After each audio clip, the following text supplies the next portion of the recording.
Om Namo Bhagavate Vasudevaya. Om Namo Bhagavate Vasudevaya. Om, I bow to the Lord Vasudeva. Joy to you, everybody. I'm reading from the Bhagavad Gita, the first chapter, and this is the 6th stanza or sloka. Lo tu, mighty Udhamanyu, controller over the inner life force or pranayama. Brave Uttamaojas, ojas, spiritual luster and power, developed through sexual self-control. The son of Subhadra, Abhimanyu, self-transcendent, and the sons of Draupadi. All these also Maharatis, formidable charioteers, masters of the senses.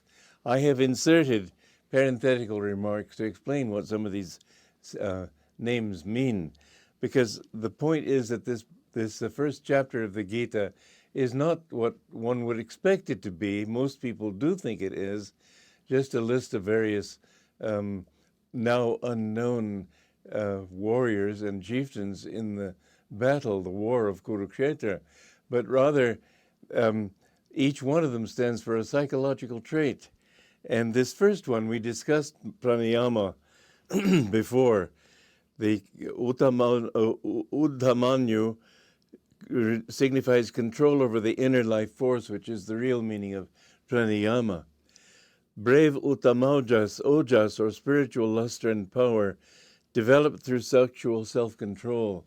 This is a very important teaching which very few people, especially in the West, have any idea of. They think that sexual self-enjoyment is without a price. There's nothing you have to pay for. You just enjoy it. The truth is that this is the most vital part of the body, the essence of the body, which is able to create new life. And it's a very important part of the body.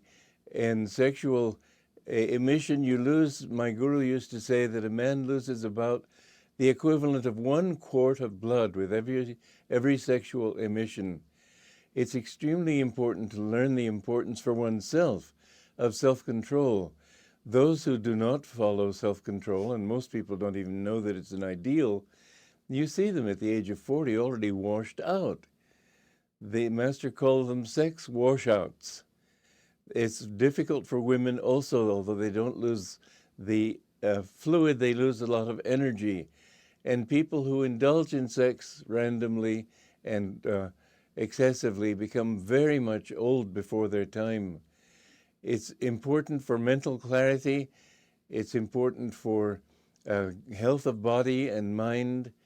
And you can remain young for many years if you have control over your sexual impulse. I have thought that it would be a wonderful thing, just as the American Indians have a sort of ritual when young boys achieve manhood, a rite of passage, so to speak.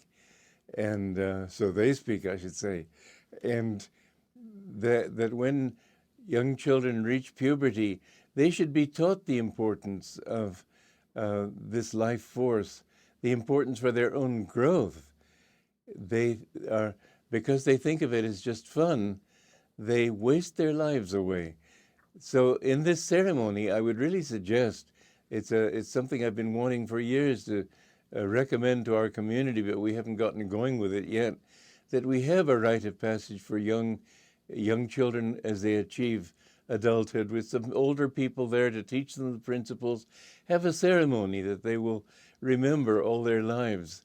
And in this ceremony, give them the sense of the dignity of becoming an adult, that you have a responsibility now to your body, to society, and to be a clear channel. I remember when I was seeking God desperately, I didn't know what God was, but I decided that he must be an infinite consciousness, and that my consciousness had to be a part of that consciousness. And if that's so, then the more I was in tune with that consciousness, the more I felt clarity, understanding. The less in tune with it, the more I felt muddy-minded, unclear, and spiritless, without any energy. And sexual self-control is a very important part of attuning yourself to that higher being, that higher part of your own nature.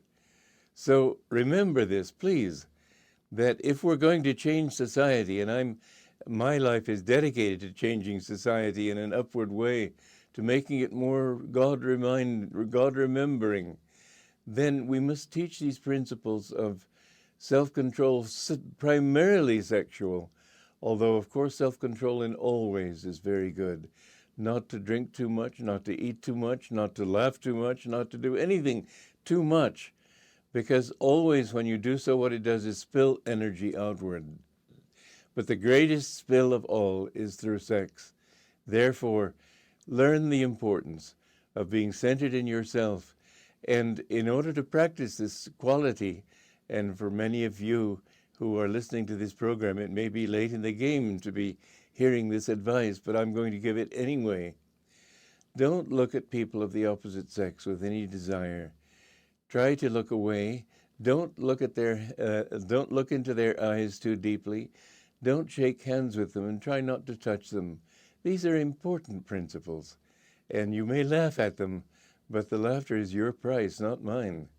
I know what I'm talking about, and if you want to live that way, you're the loser. It doesn't bother me. But Uttama Ojas, sexual self-control, Ojas is a very important teaching in yoga. The sexual seminal fluid, if it can be contained, can give you great power of concentration to succeed in life, to do anything you want to. The son of Subhadra, Abhimanyu, self-transcendence. And the sons of Draupadi are, of course, the Pandava brothers. Draupadi, as I said before, is the Kundalini power at the base of the spine. And when we can raise this power to the brain, then we find that we have increasingly, as each chakra is opened, opening a chakra means turning the energy, directing the energy inward through it and up toward the brain. You develop enormous power. Yogananda used to say that there is enough energy in 1 gram of flesh to keep the city of Chicago going with electricity for 1 week. Now, that's something. When you think of how little a gram of flesh is, you've got enormous power within you, but you waste it. If you can learn to turn this power inward, you will see that your potential for accomplishment in this world is on the level of genius. Remember these words. Joy to you.